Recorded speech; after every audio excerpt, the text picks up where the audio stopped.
the journey living and serving with our Brahmin family. Welcome, dear angel, Brother Ken.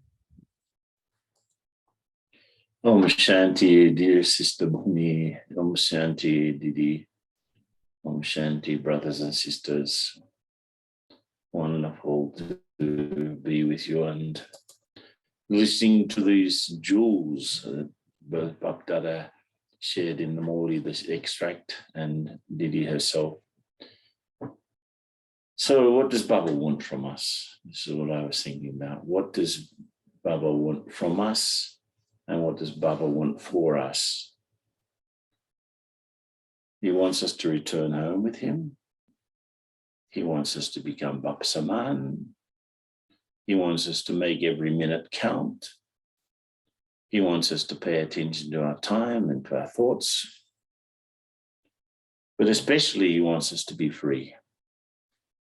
And Didi mentioned the story of the parrot repeating the phrase of being free. But I remember Bhakdada in a Muli, in Abhiyak Muli, Baba said, you children are like birds in the branches of a tree, wanting to fly. And then he said, of course, he reminded us that, let go of the branches, let go of the branch. But then he said something very important. You are holding on to the branches are not holding on to you.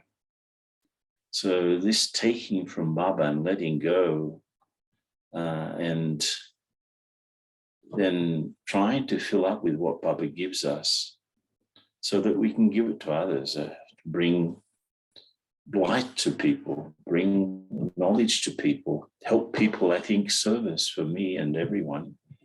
The best service we can do is to help people sit on their own seat of self-respect. But to do that, I have to be also sitting on that. So I wanted to share today one of the aspects of getting along, living with and serving with others is definitely this thing of being able to let go. But that means really I have to be beyond the influence of my own sanskars and beyond the influence of anyone else's sanskars. And if I really want to help Baba in this task of transformation, I have to do my part. It's not just knowledge is not enough. I have to have a clear line with Baba. I have to have a clean heart. And then, of course, if I have that aim, letting go will be easy, and also connecting up with Baba will be easy, and I'll be able to not only receive what Baba gives me, but as Didi was saying, to digest that so that I can put it into myself and the way I do things. I was remembering the story of the milk of the lioness can only be contained in a golden vessel. And this story is actually from Tibetan folklore. It's probably from other sources too. But their two main national heroes, apparently according to the story, were raised by a snow lioness, a lioness from the mountains. And so they were raised on that, and they were the heroes. So they drank the milk of the lioness, and apparently they used to keep it in a golden vessel. So Baba uses this phrase to call attention to the fact that only a pure intellect, a clean intellect, a clear intellect can contain the knowledge that he gives. Otherwise, it won't stay. So the first thing I need to check is my perspective about myself and about others based on Gyan. And that do I have a pure attitude, in other words? Because I want to talk about today about the whole thing of giving good wishes. If you're in a difficult situation, the worst thing you can do is to think about the other person's defects. You want them to change, but by thinking about their defects, you're doing the opposite. You're helping to reinforce those defects. So which sort of space do I need to be in to help someone? And that's why this question is my perspective based on Gyan. Are my feelings about people and about situations, are they close to how Baba feels? Baba, for example, today talked about being merciful in today's morning's Muli. How merciful am I? How much do I understand? In fact, at least in English, it comes from the idea that I recognize how poor people's hearts are, and that's what inspires me to help them. So in order to give to someone else, in order to become what Baba wants me to become, and in fact, in order to give sakash to someone or give good wishes to someone, it's really not just a question of a clever meditation commentary. It's all about creating a stage in which I can become an instrument through which Baba's current and vibration can reach the person that I'm trying to help or the situation that I'm trying to help. And preparation to do this, to be able to be Baba's instrument and get that light and get that power and send it to someone who I know is having difficulties, I have to develop this clear line, a clear connection with Baba, a clear heart. And I remember one of the very few meditation commentaries that I've heard from Daddy Janki live. She wasn't really normally used to doing meditation commentaries, but one I heard was she was just talking about getting to Baba. And the only way to get to Baba was by having a completely clean heart, a clear, unobstructed line, so that we can easily connect with Baba at any time of the day, especially at Amrit Bela. And so if I really want to help people and I really want to help myself, I have to clear the space so that Baba can use me. I have to take out any obstructions that are there. That's so absolutely important, isn't it? Because it's like Baba said today about the karmic accounts making it difficult for us to do service. But I think at a subtle level, the karma of waste thoughts, the karma of negative thinking obstructs my line with Baba and makes it more difficult to help someone. We all want change, right? None of us want uncomfortable relationships with anyone, whether family members or whether other BKs. None of us want it. But the thing is that there's some rubbish mixed in with the way we think if there's a problem. So in the same way that a telephone connection depends on a line that's free, my connection with Baba has to be free from any mixture of Maya, because without that clear connection, I can't receive Baba's power. And maybe it's like trying to fill a bucket with holes in it, I'm trying to do the best thing. I'm trying to be like Baba wants. I'm trying to become Bab Saman.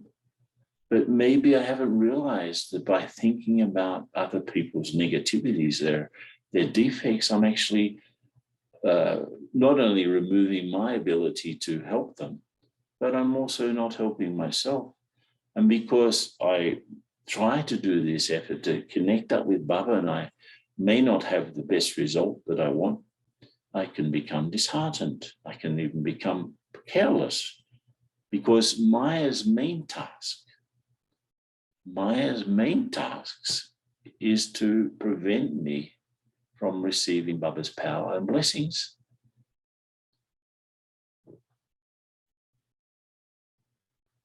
He tells us that if there's not this awareness of of being obedient, faithful, and having this connection with him. If I try to help someone, that power does not reach the target because it's mixed. And this aspect of a clean heart, that means to have a clean relationship. Relationships, even with human beings, are based on the quality of the conversation, the exchange that we have with them, the interaction we have between both parts. So in the same way, my conversation with Baba has to be of a high quality. Like he said this morning, don't complain, just remember me. So when I go to Baba in my heart-to-heart conversation, I should be offering myself, and I should be having very clear realization of if there's any mixture, and with Baba's help, I can remove that. So it's really this clear line is not just something the intellect has to do. It's much more of an exercise of loving feelings between the soul and God. Baba says that knowledge is the seed and love is the water. And if the seed doesn't receive the water, how can any fruit be attained? So together with the light of knowledge, I really feel that Baba's love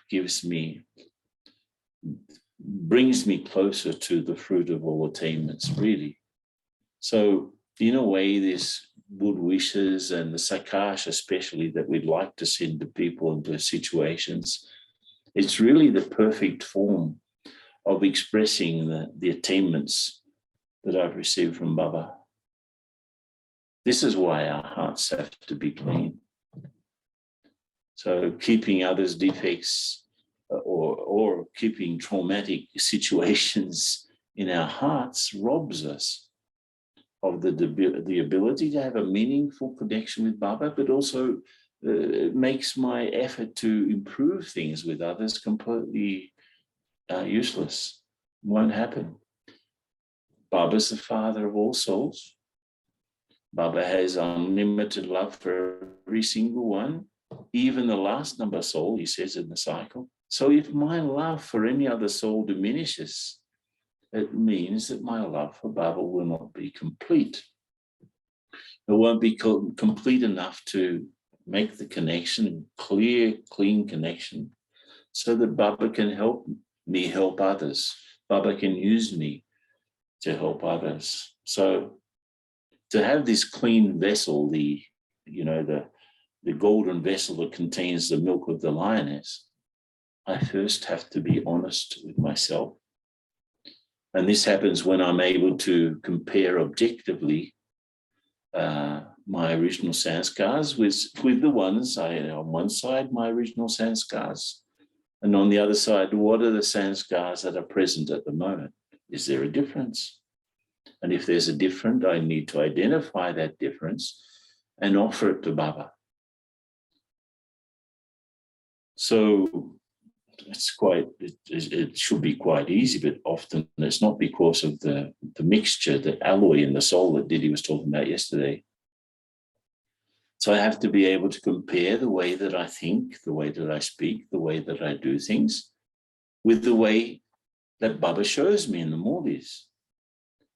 And I have to be able to see how much time I waste.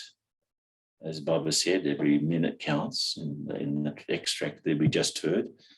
And according to everything we've been doing this month, we have to transform wasteful in powerful. And if I pay attention to this, I can become powerful and successful. I can get the victory that he talks about.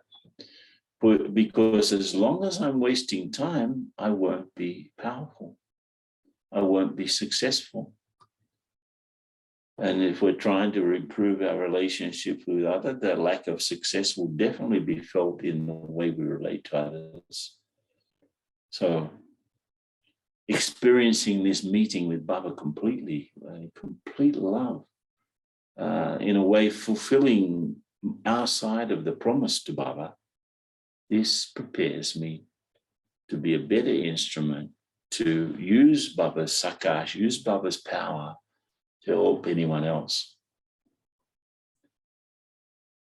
I have to, as I said before, I have to be honest with Baba about my effort or lack of effort. I have to be very clear about any mistakes I commit, and I have to be make an accurate record of the service that I do. So with both these types of honesty, this type of cleanliness, I will be able to help Baba in his task. So I hope all of you, and we've seen such an incredible program this month with attention on changing our sanskars, and my little bit about living and serving with others, sort of, just some sharings from the heart. But all of us are focused on this change that we have to do.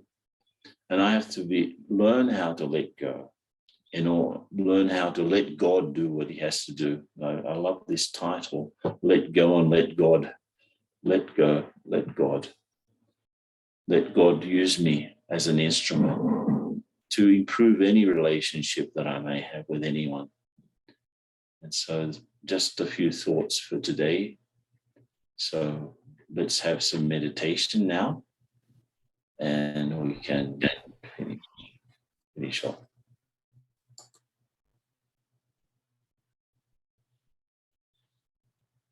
Om Shanti, Om Shanti.